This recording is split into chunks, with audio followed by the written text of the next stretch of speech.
Once upon a time, in a faraway land, there lived a kind and beautiful young girl named Cinderella. She had the sweetest smile you could ever imagine and the gentlest heart. But life, as it sometimes is, had not been fair to her. After her loving mother passed away, Cinderella's father married Lady Puffy, a woman who was as proud and selfish on the inside as she was elegant on the outside. Lady Puffy had 2 daughters of her own, Jezebel and Cassandra. Though they wore fine clothes, their hearts were full of arrogance, jealousy, and they were always quarreling. "Give it back! That hairbrush is mine," one would shriek. "No, it's mine," the other would shout back. And their mother, Lady Puffy, would just sigh and say, "Girls, stop fighting. Just let Cinderella handle the chores instead." Soon after, Cinderella's father had to leave on a long journey for business. The moment he was gone, Lady Puffy revealed her true, cruel side. She forced poor Cinderella to do all the housework. From sunup to sundown, she was cleaning the floors, carrying heavy wood for the fire, and cooking every single meal, while her own daughters lived in absolute comfort, doing nothing but complain. One night, the sisters started whining again. "Don't let her sleep in our room anymore. She gives us nightmares," Jezebel declared. Lady Puffy didn't even hesitate. "Go to the attic, Cinderella," she commanded. "That dusty little room suits you much better." So, poor Cinderella moved into the dark, cold attic. But even in her loneliness, she wasn't truly alone. She found friends in the most unexpected places. A beautiful snow-white pigeon would visit her by the window, and 2 clever little mice, whom she named Cheddar and Mozzarella, became her constant companions. "Hello, my friends," she would whisper, sharing crumbs from her meager meals. "You love cheese, don't you? Don't worry, I'll find some for you."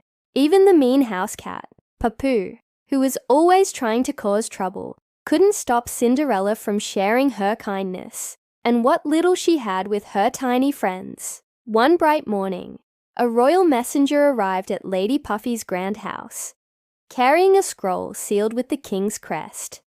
"By order of His Majesty," the messenger announced in a booming voice, "all young ladies in the kingdom are invited to the grand ball at the royal castle. The prince will choose his bride from among the guests." The sisters, Jezebel and Cassandra, squealed with excitement. They immediately started bossing Cinderella around, forcing her to stitch and prepare their gowns for the big night.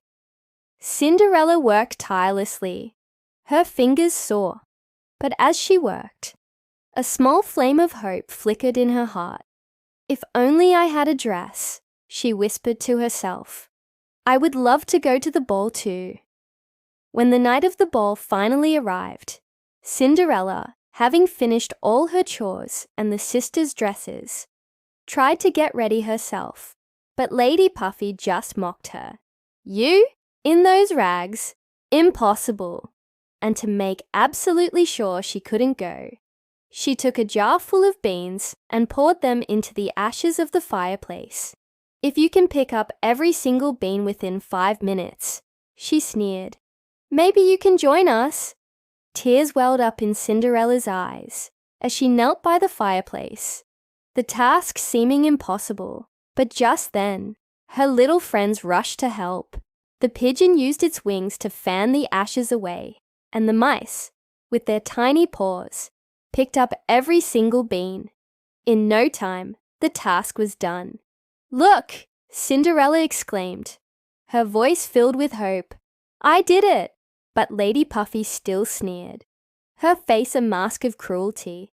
"Not in that filthy dress. You're staying home." The sisters left for the ball, laughing at Cinderella's despair, leaving her to weep alone under the hazelnut tree her mother had planted so many years ago. As her tears fell onto the ground, something magical began to happen. The hazelnut tree started to glow, and a gentle shimmering light filled the garden. A fairy appeared.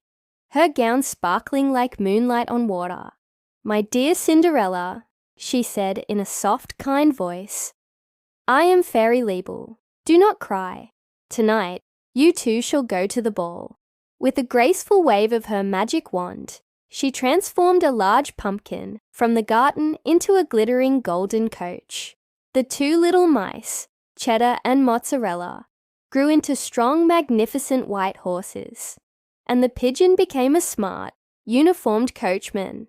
Finally, the fairy touched Cinderella's torn, ragged dress. In a flash of light, it transformed into a breathtaking gown of pure blue silk, and on her feet appeared the most delicate, sparkling glass slippers. Cinderella gasped, looking down at herself in awe. It's so beautiful. Thank you." Fairy Liebel smiled, but gave a gentle warning. "Remember, my dear, the magic is powerful, but it will end at the stroke of midnight." When Cinderella arrived at the royal ball, every head in the grand ballroom turned. Who was this mysterious, beautiful girl in the dazzling blue dress? Even Lady Puffy and her daughters, who were standing nearby, didn't recognize the radiant young woman as their own Cinderella. The Prince Leo, saw her from across the room and was instantly captivated. He walked straight to her, his heart beating fast. "May I have this dance?"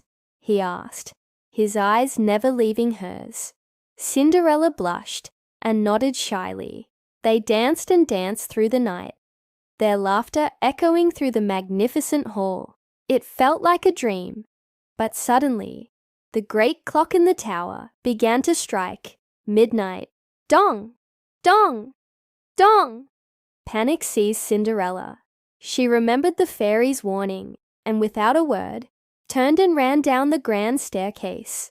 In her haste, one of her delicate glass slippers slipped off her foot. She didn't dare stop to retrieve it.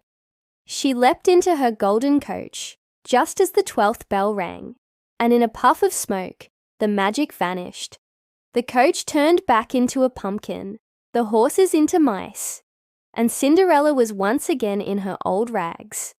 The only proof of her magical night being the single glass slipper still on her foot. Back at the castle, the prince held the other slipper, his heart filled with a single mission: to find the girl who had stolen his heart.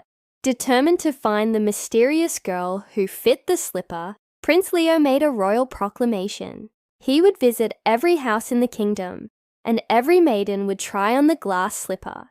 Whoever it fit perfectly would become his bride. The news spread like wildfire. Nobles, townsfolk, and of course, Jezebel and Cassandra, all lined up to try. They squeezed and pushed, but the slipper was far too small and delicate for any of them. Meanwhile, Cinderella was locked away in the attic by her wicked stepmother, who suspected the truth.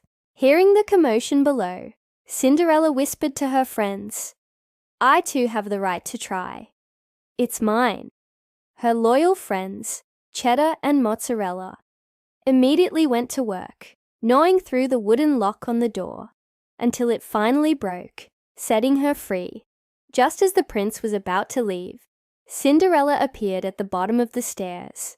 "Your Highness, may I try the slipper?" she asked quietly. Lady Puffy scoffed. "Impossible, she's only a servant."